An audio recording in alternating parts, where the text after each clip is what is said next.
vías de... no es Batman, es Batman. ¿Cómo? Batman. Batman. Batman. El otro es Wenteback. Wenteback. Y el último es Sorel, o Sorel, es con TH. Torel, se escribe, ¿ya? Son las vías que comunican al lóbulo sinusal con el aurículo ventricular. Ya, aclarado eso, partamos.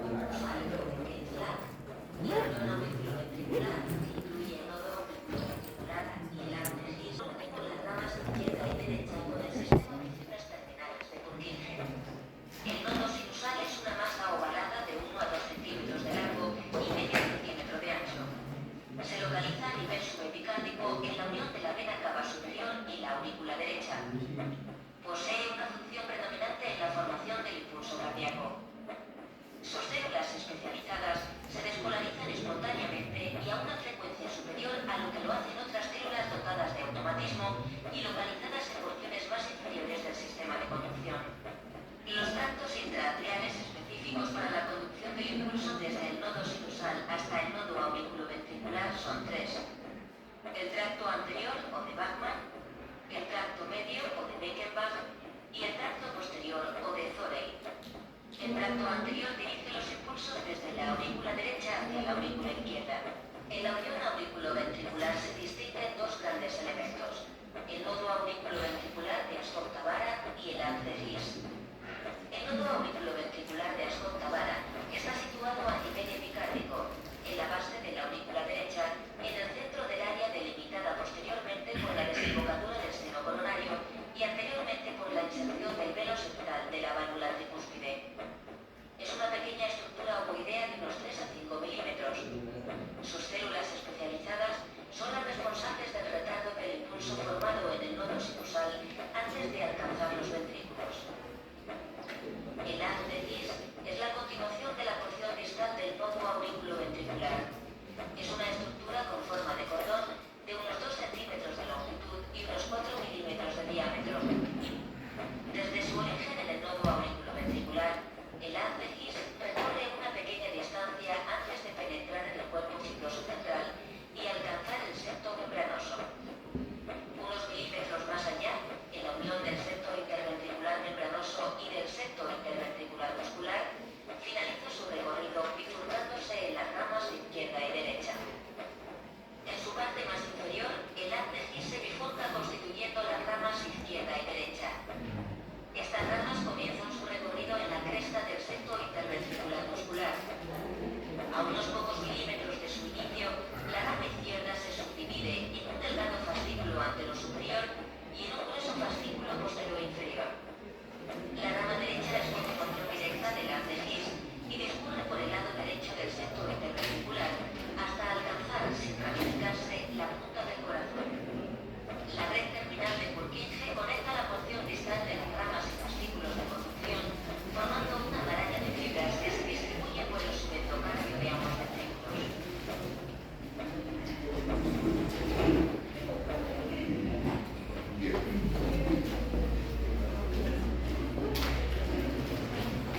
Bien, lo que están observando acá es la red vascular que irriga el corazón. A ver, el corazón es el cajero de banco perfecto. Siempre doy la misma analogía para que no se les olvide.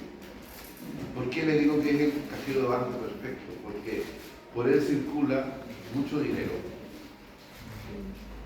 y aún así puede quebrar. Para decir, él depende de su sueldo y si del sueldo no le pagan, está jodido, no va a tener plata. A pesar de que por él discurre un montón de dinero porque es como el cajero del banco. ¿Qué significa? Que por dentro del corazón pasa un montón, pero un montón de sangre, toda la sangre del cuerpo a cada momento. Y a pesar de eso, el corazón puede sufrir un infarto. A ver, pensemos en el valle. Existen canales de regadío, ¿no es verdad? Y ese canal de regadío se supone que tributa a irrigar, en este caso a ofrecer regado, ¿no es cierto?, de agua a un sector de la hectárea para riego de esas plantas. Si el canal de regadío se bloquea, todo ese sector empieza a sufrir porque le falta agua, ¿sí o no? Se van a empezar a secar. ¿De a poquito? Haciendo la analogía con las células cardíacas, se dice que el corazón empieza, el tejido cardíaco empieza a sufrir de isquemia. Isquemia es la falta es el resultado de la falta de irrigación y por lo tanto la falta de llegada de nutrientes y de oxígeno. Y el corazón pitea, duele. Es lo que se denomina angina de pecho. Cuando viene de a poquito hay angina. Las anginas pueden ser de varios niveles, pero dolor en el pecho, dolor precordial se llama. Pero supongamos que se produce un bloqueo absoluto y total, de golpe. No solamente entra en isquemia, sino que se produce necrosis, muerte celular. Cuando un territorio de un tejido entra en necrosis y muerte celular, por estas causas se le denomina infarto. Ahora, yo sé que la palabra infarto la han escuchado muchas veces, ¿no es verdad? Pero siempre existe el prejuicio de pensar que el infarto es de corazón. El infarto puede pasar en cualquier parte. Vale, es decir, si yo tengo un infarto agudo al miocardio, en la zona de la pared del corazón, que va a entrar en necrosis, va a morir. Si la necrosis es masiva y total, esa zona del corazón se debilita, salud. ¿Ya? Y al debilitarse, las otras zonas que todavía funcionan siguen contrayéndose. Al aumentar la presión interior del corazón, producto de la contracción de la sístole de las otras paredes del corazón que todavía están funcionando, puede pasar que la zona necrosada, infartada, se rompa. Y aunque usted no lo crea, eso dice, no, me rompió el corazón. Sí puede pasar, pero un infarto masivo, con una necrosis y por lo tanto debilitamiento de las paredes ventriculares, una pared se puede desgarrar y romper, sí. Lo cual va a generar una extravaciación, ¿no es cierto?, que se evacúe la sangre del ventrículo al espacio que está inmediatamente adyacente por fuera. Obviamente en ese caso no hay nada que hacer, o sea, ni aunque corriéramos a pabellón lo vamos a salvar. El tipo se muere. ¿Estamos? Aclarado eso, a pesar de que por dentro del corazón pasa un montón de sangre, de donde podría, comillas, si fuera cajero, robar, no lo hace, no lo hace. ¿Y de dónde vienen los nutrientes y de dónde viene el oxígeno? Viene de estas que se llaman arterias coronarias. ¿Ya? Y estas arterias coronarias son dos, hay una arteria coronaria izquierda y una arteria coronaria derecha. ¿Y de dónde nacen? Nacen del inicio de la arteria aorta. Ya, la aorta, la parte inicial se llama callado aórtico, y después veremos que existe callado aórtico, aorta torácica y aorta abdominal. Entonces acá tenemos la coronaria derecha, sale del lado derecho, obviamente, el nacimiento de la aorta, el callado aórtico, y se dirige y se dispone y discurre por el surco aurículo ventricular derecho.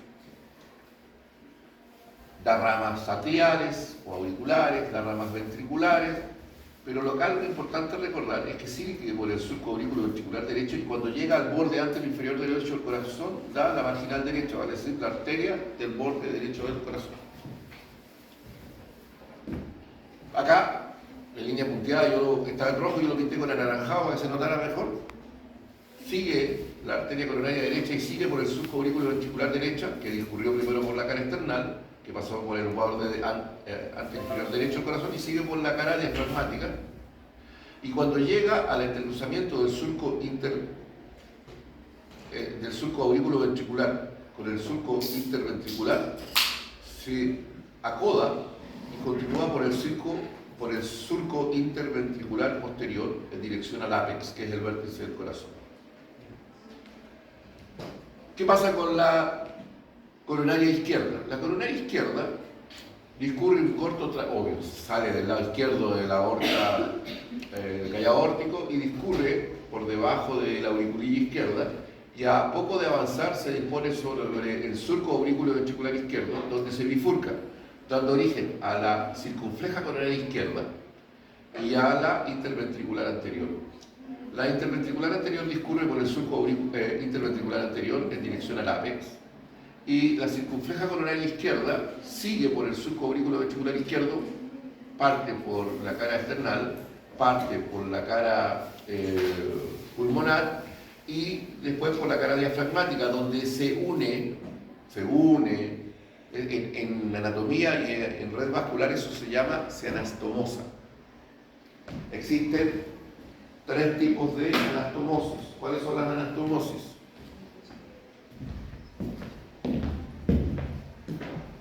Una es la anastomosis por convergencia.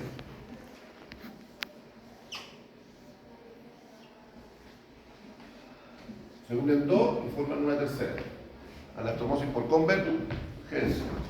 La otra se llama anastomosis por inosculación.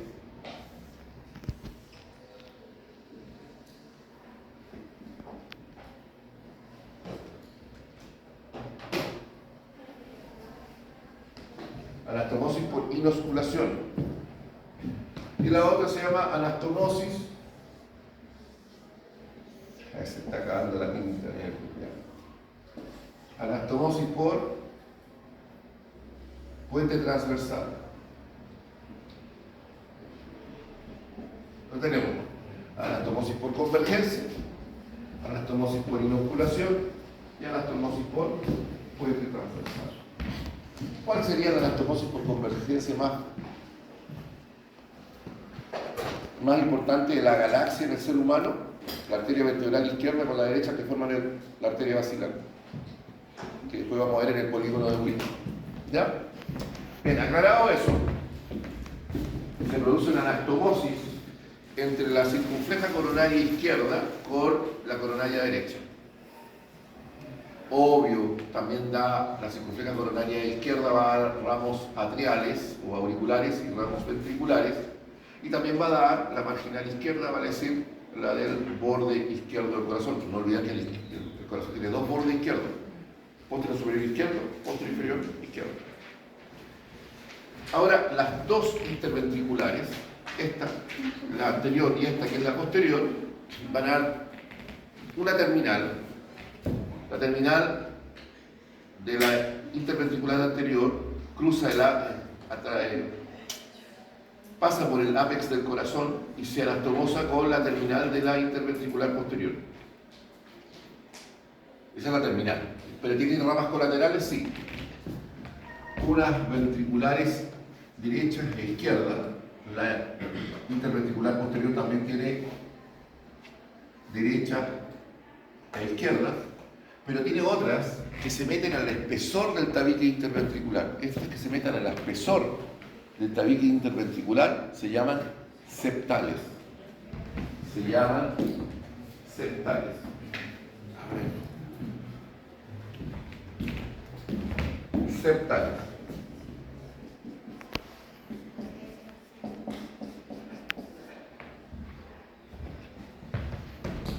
Y en el espesor de los tabicos. ¿Ya? Bien, estas son las coronarias, tenían que conocerlas. Ahora,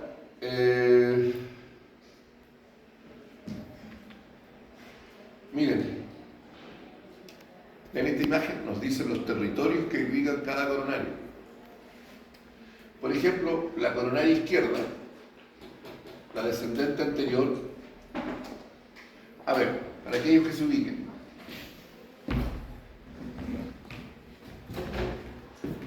¿Alguien ha comido en la cazuela corazón de pollo? ¿Quién? Yo. ¿Qué más? ¿Tú? ¿Qué más? ¿Te das cuenta, hijo, que son tan básicos que lo único que hacen es comer carne y tuto de pollo, ¿no? Y con suerte, chancho. Erizo, piure, cholga, almeja, pulpo. Son súper básicos. Pero que no se mueran van a seguir comiendo así solo hasta que se mueran. Ay, Señor, ya. Bueno, si usted, lo que está viendo acá usted son las paredes de los ventrículos, ¿lo ven? Este es el ventrículo izquierdo, este es el ventrículo derecho.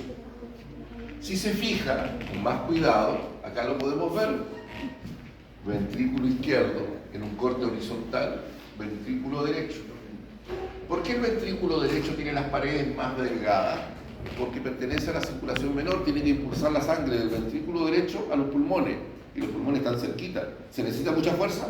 No tanto. Y por lo tanto, las paredes del ventrículo derecho son menos gruesas que, miren el espesor de las paredes del ventrículo izquierdo, son mucho más grandes. ¿Y por qué?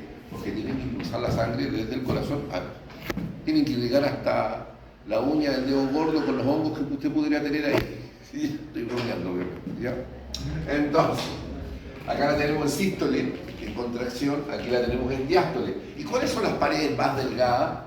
Las de las aurículas, porque impulsan la sangre solo de la aurícula al ventrículo que está al ladito.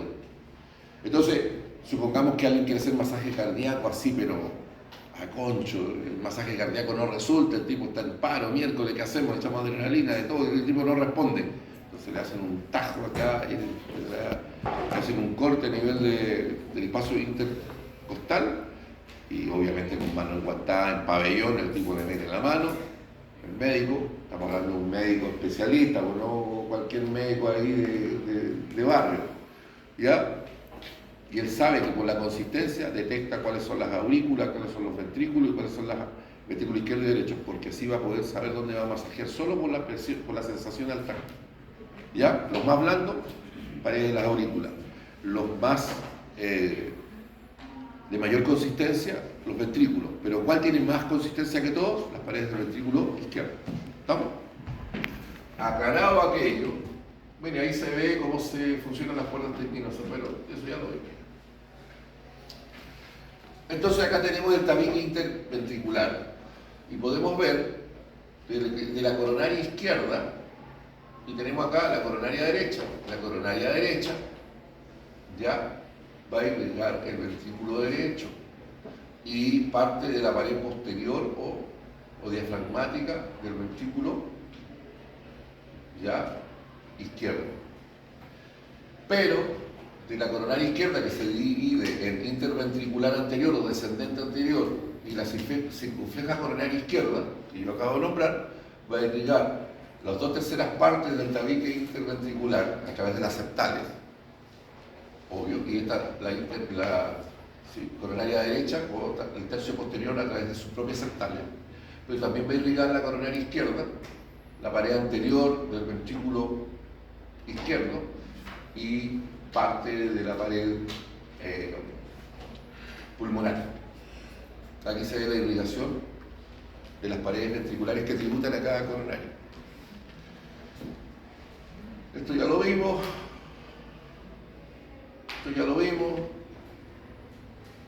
La válvula sigmoidea con los nódulos acá. ¿Cómo se llamaban en la derecha? Morgano. ¿Y en la izquierda cómo se llaman? De Arancio.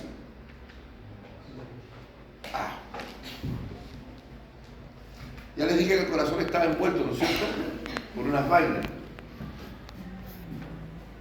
Esto es para mielinitis, y se supone que también son para mielinitis, pero vamos a sacrificar una para borrar. No, pero no te preocupes, tengo una de reserva. Sobreviviré, gracias. Yo siempre explico estas vainas que envuelven el corazón, se llama pericardio. Y le digo que hay un pericardio seroso y otro que se llama pericardio fibroso. ¿Ya? Y para explicarlo, hago uso de un juguete que a esta altura ya no está muy de moda, pero en algún momento la lleva.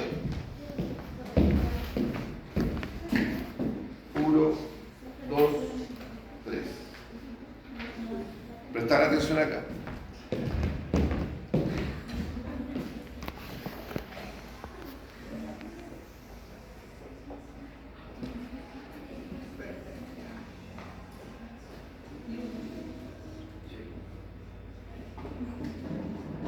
Ya. ¿Qué diablo es eso? Eran de colores. Un marciano. ¿De dónde están los ojos? ¿Ah? Estoy hablando del pericardio, pero para explicar yo primero mostrando esto. ¿Cómo se llama ese juguete? Sí, ya sé, pero ¿cómo se llama? Pelota. Saltarina le llaman. Y las pelotas saltarinas tenían dos manos, ¿no es cierto? Para que Carlos sacara. ¿Ya? Exactamente. Entonces, existe un pericardio que se llama seroso. ¿Ya? Y este pericardio rodea el corazón por todos lados. Entonces yo voy a hacer de cuenta que este es el corazón. Y voy a dibujar al pericardio seroso, que lo recubre por todos lados. ¿Me sigue? Pero este pericardio seroso forma mangas independientes. Miren, voy a dibujar la manga independiente.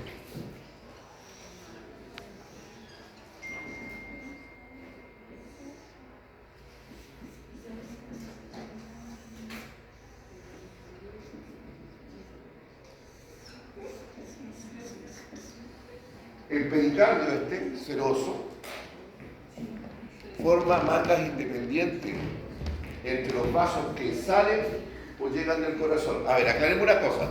Los vasos en sí mismos no salen ni llegan del corazón. Los vasos simplemente están. Pero ¿por qué se dice salen o llegan? Porque se identifican en función de la dirección del flujo de sangre.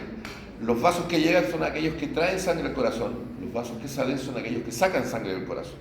¿Ya? Este pericardio seroso se divide en dos, en una hoja parietal y una hoja visceral. ¿Cuál es la hoja visceral? Esta que yo acabo de dibujar acá, la que está en contacto con el corazón. ¿Y cuál es la hoja parietal? La hoja parietal hace esto, miren.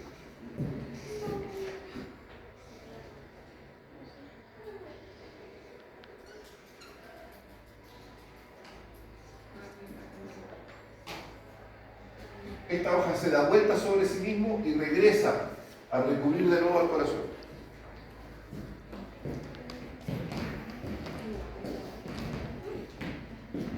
La segunda hoja, la que regresa, se adosa a la cara interna del saco pericárdico, que es el pericardio fibroso.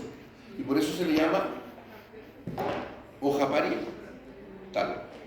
La primera hoja, esta que acabo de dibujar acá, es el pericardio seroso en su hoja visceral, porque está en contacto con la víscera. ¿Cuál es la víscera? La cuchara, con el corazón. Y acompaña, le hace mangas independientes a los vasos que llegan y salen.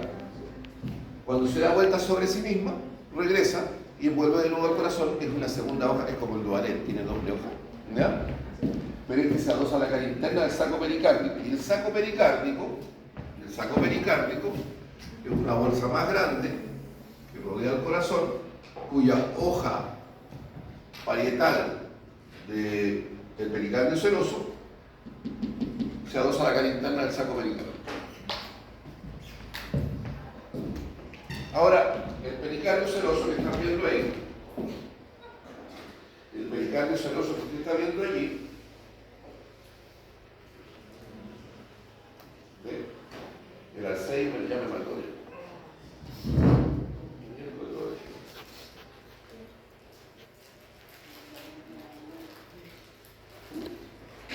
Lo que están viendo acá, esto que está en rojo, no es otra cosa que las mangas independientes. ¿Se acuerda que le dije que había una manga que envolvía a los vasos que llegan y los que salen? Ya. ¿Cuáles son los vasos que llegan? La vena cava superior y la vena cava inferior, que pertenecen a la circulación mayor. ¿Y cuáles son los vasos que también llegan? Las cuatro venas pulmonares, las izquierdas, las dos izquierdas y las dos derechas, son los vasos que llegan, y por lo tanto acá está la primera manga independiente. La primera manga independiente que representaría uno de estos. En realidad son más que uno, pero son varios, ¿ya? Como verás, son varios vasos. Y por otro lado están los vasos que salen. ¿Cuáles son los vasos que salen? La arteria pulmonar ahí y la arteria aorta. La arteria pulmonar y la arteria aorta. Y ahí está la otra manga independiente, aquella que rodea los vasos que salen. entre ambas mangas, hay un espacio.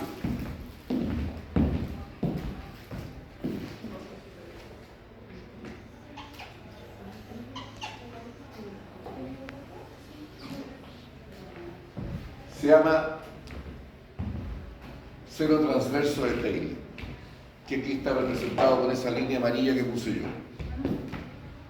Y por otro lado, la manga que envuelve o delimita a los vasos que llegan en la pared posterior de la aurícula izquierda tienden a aproximarse.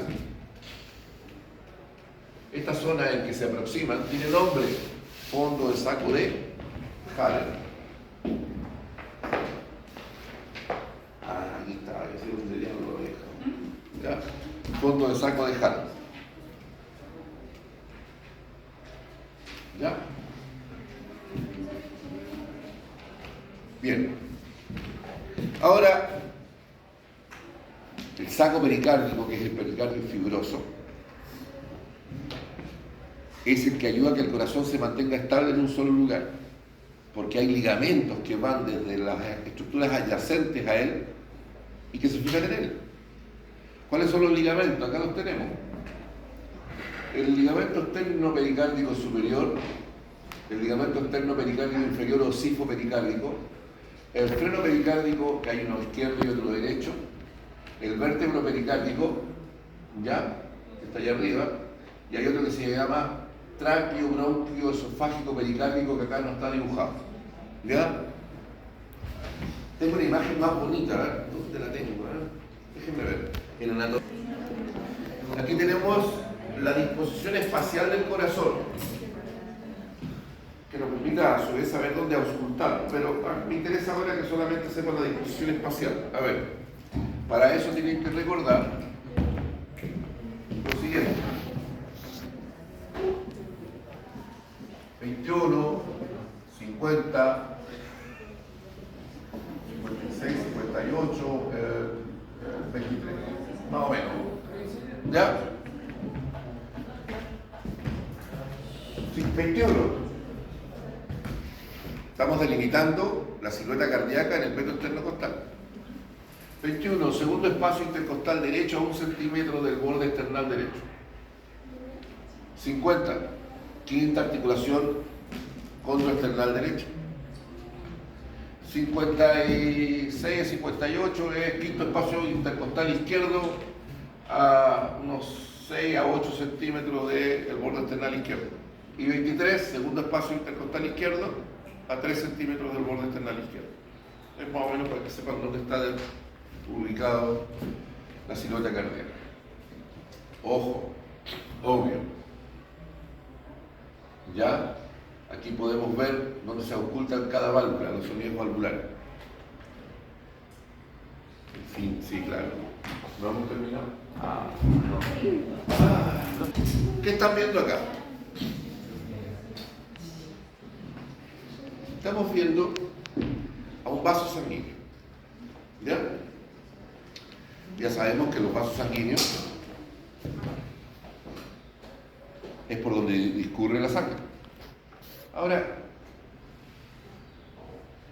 lo que usted conoce seguramente son las arterias y las venas, ¿no es verdad? Supongo. Pero la verdad es que hay arterias de gran calibre, de mediano calibre, de pequeño calibre, ¿ya? Y por ahí dentro de su memoria tiene que estar el concepto capilar, ¿no es cierto? Y la verdad es que todo vaso tiene, ¿ya?, una adventicia externa, una lámina elástica externa, una túnica muscular de tejido muscular liso, una lámina elástica interna y un endotelio, que es el que está acá de color azul. Entonces tenemos adventicia, lámina elástica externa, túnica muscular, lámina elástica interna y un endotelio. Por ahí algunos hablan de un subendotelio también, pero dejémoslo con el endotelio. Entonces, la túnica muscular tiene fibras elásticas Algunas tienen mucha cantidad de fibras elásticas y otras tienen poca cantidad de fibras elásticas. ¿Ya?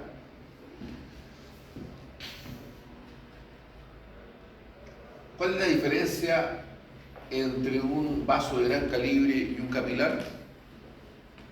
Pues en el fondo el vaso lo que va a hacer es un striptease. ¿Sabes lo que es un striptease? Imagino. ¿O no? ¿No sabes lo que es un striptease? ¡No!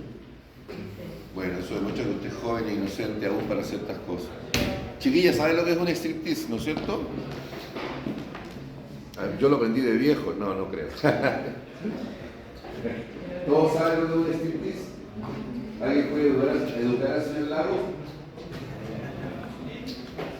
A ver, seamos honestos, el striptease es un arte.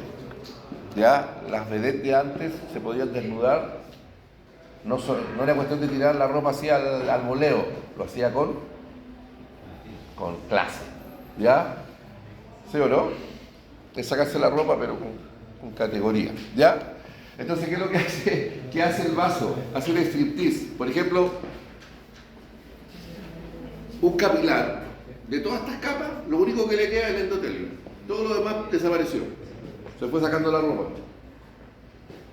Desapareció la adventicia, desapareció la máquina elástica externa, ¿no? Se fue sacando la ropa, sacó la chanclamarca, la blusa, qué sé yo.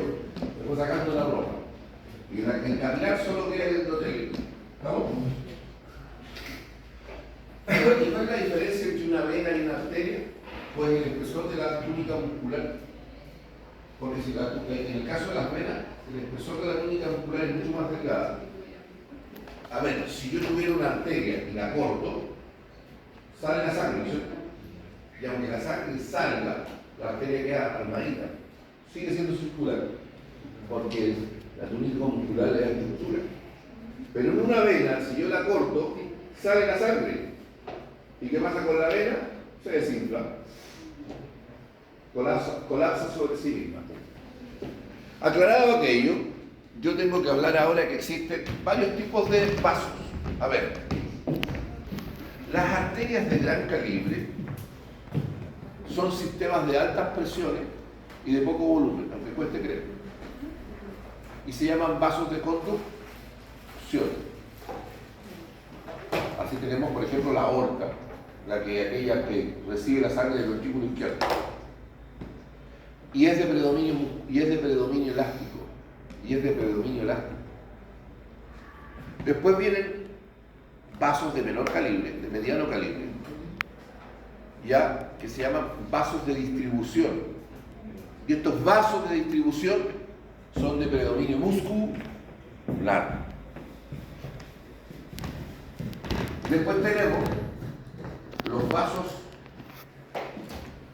más pequeños, más chiquititos, antes de llegar al esfínter precapilar, ¿ya? Que serían las arteriolas, entre 30 y 100 micrones más o menos, estamos hablando ese es el diámetro del espesor de las mismas, ¿ya? Eso es nuevo, no lo dije el año pasado. Que son vasos de resistencia, y vasos que son los capilares, que son vasos de intercambio. Después se reconstituyen las venas, que son vasos de reservorio. Vamos a clarificar aquello. El corazón late todo el tiempo. Hay una sístole y una diástole. Hay una contracción y una diástole.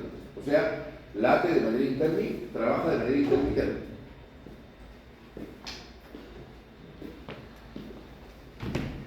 Yo a veces tuve que llegar a viejo para fijarme en algo que a la edad de ustedes no me fijaba, y creo que ustedes también, porque son más jóvenes igual que yo en algún momento, y uno no piensa en esas cosas, como tampoco a la edad de ustedes uno piensa en la muerte, a no ser que un familiar querido que usted conozca haya muerto en la edad que usted es joven.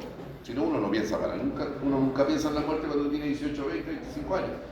Uno empieza a pensar en la muerte cuando se va acercando a ella, por lo tanto ahí uno se puede saltar. El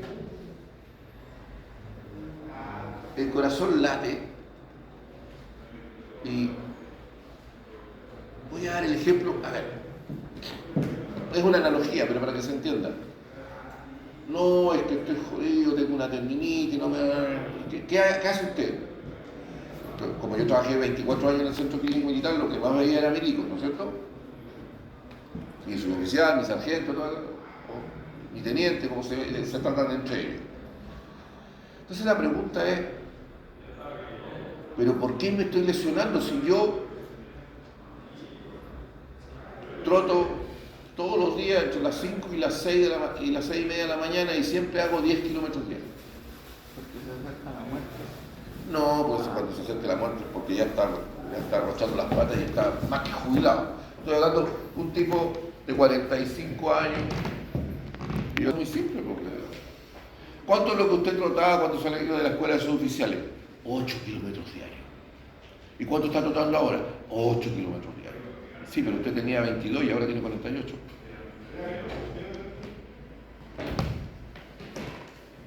Él cree que está haciendo lo mismo y pues no entiende por qué no rinde lo mismo. Porque existe una curva natural de deterioro que es normal. Usted no le puede pedir que haga lo mismo a los 50 años de lo que hacía a los 20. Y uno no quiere asumir de que tiene que pagar un costo. A ver, ustedes toman muchas estas tonteras, ¿cómo se llaman? Energéticas. ¿No es cierto? Y tienen el hábito. Está ultra requete contra demostrado que las energéticas después de los 45 o 50 años son muy peligrosas para el corazón. Pregunta, ¿va a cortar el consumo de energética? Porque está acostumbrado, ¿no es cierto? ¿Sabe cuándo la va a cortar? Cuando la cuchara le haga un patatú y usted se asuste. ¿Ah? Y cuando se le frunza cierta parte de su anatomía por el susto, ahí va a dejar de todo. ¿Sí o no? Entonces, tenemos que tener muy claro que estas cosas pasan. Un ejemplo, otro ejemplo. Yo vivo en un complejo de departamentos, esos departamentos son grandes, de 95 metros cuadrados. Un departamento es un lujo asiático en esta ciudad donde los departamentos son de 40 a 58 metros cuadrados. Tener un departamento de 95 ya es grande, ¿no es cierto? Sí, profe, yo conozco uno de 115, sí, pero eso ya es un potrero, ya y vale mucho más caro. ¿Ya? Pero y le pusieron un drenaje de hierro fundido que era para siempre, claro, pero el departamento tiene 50 años ya. El hierro fundido a la larga se llena de escoria que se empieza a destruir. Si el hierro fundido se empieza a bañar en las paredes interiores y forma a hacer como el óxido, ¿no es cierto? Esta escoria empieza a tapar las vías. ¿Por qué se ha de extrañar entonces que uno tenga arteriosclerosis? ¿Por qué ha de extrañarse que los vasos sanguíneos se empiecen a obstruir? Y si se obstruye, va a ser isquemia, el tejido que diga, y si hace isquemia puede haber un infarto. ¿Recuerdan que le dije que los infartos se producían en el corazón? Pero no solo en el corazón, hay infartos cerebrales, hay infartos pulmonares. A ver, voy a decirlo de otra manera. Puede haber un infarto de un músculo. Y yo le voy a decir, infarto del músculo tanto, ¿qué arteria se obliteró? O sea, no piensen que los infartos solo pasan en el cerebro y en el corazón. Entonces volvamos acá al concepto de vasos de conducción. Los vasos de conducción son los grandes vasos. A ver, la aorta tiene un diámetro de 2,5 centímetros. Estamos hablando de una cosa así como una moneda de 100 pesos de las antiguas. Es grande, ¿no es cierto? Y como está al lado del corazón, la bomba que impele sangre, ¿cómo es la presión ahí? ¿Alta o baja? Alta, que está al lado de la bomba. Y el volumen de sangre que transporta es harto. A ver, presta la atención acá.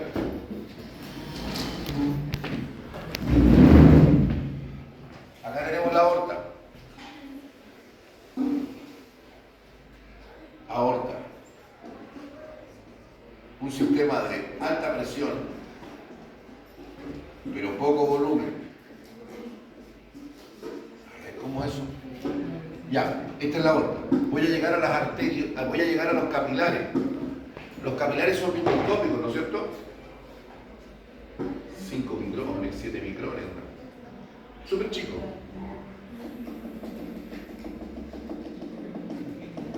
Comparativamente con esto, ¿no es cierto? Pero si yo sumo, voy a agrandar este capilar lo voy a agrandar. Ahí tenemos el capilar. Si yo sumo el área de este capilar y la sumo con el área del otro capilar y la sumo con el área de este otro capilar, el lecho vascular que voy a tener, si lo sumo todo, va a ser enorme. ¿Sí o no? Porque existen miles de capilares, ¿o no? Millones de capilares. La suma de todos esos capilares va a generar un sistema de baja presión, porque estamos muy lejos del corazón, ¿sí o no?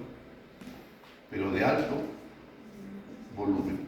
Hay mucha más sangre en los capilares y en las venas después, consecuentemente, que en los primeros vasos. Lo otro, como los grandes vasos son de predominio elástico, eso tiene una ayuda, permite conocer algo que es fácil. Si tiene la sístole ventricular, yo soy una gota de sangre ya, y el ventrículo me pegó una PLR a mí, me empujó y me tiró a la aorta. Sístole, viene la diástole y yo me quedo acá. Viene otra sístole y el que viene detrás mío, que el ventrículo izquierdo le volvió a pegar una PLR, ¿no es cierto? Y lo empujó, al entrar él me empuja a mí y en cadenita me va empujando. ¿El flujo sanguíneo es saltatorio o es flujo? Pregunto, ¿el flujo sanguíneo es saltatorio o es continuo? Vale decir, la sangre, la gota de sangre avanza, sístole, diástole unos milisegundos y otra vez sístole y después vuelve otra vez unos milisegundos. ¿Es saltatorio o es continuo? Continuo. ¿Y por qué es continuo? Piensen en Kiko, en los cachetes de Marrana Flaca. Cuando a mí, yo soy la gota de sangre, me pega la PLR del ventrículo izquierdo y me empujan a la aorta, entra un flujo importante de varias gotas, o sea, somos todos nosotros metidos acá en un sector de la aorta. Como se llena la aorta, en ese sector, la aorta, como es elástica, se dilata por el flujo. Y cuando viene la diástole y ya no hay sístole ventricular, el elástico de las paredes de la aorta lo aprieta de nuevo. ¿Qué significa? Que yo avanzo con la sístole ventricular y avanzo con la memoria elástica de las paredes de la aorta. Viene la otra sístole ventricular, avanzo con la sístole ventricular y nuevamente avanzo con la retracción elástica de las paredes de la aorta. Vale decir, el flujo es continuo, independientemente de la sístole ventricular. Estamos hablando entonces de estamos hablando de nuevo allá de mi Alzheimer que está allá, el control remoto. Ya es el vaso de conducción, pero después vienen los vasos de distribución y aquí los llevo a las fiestas toda esta parte de las clases. 18, 19 de septiembre.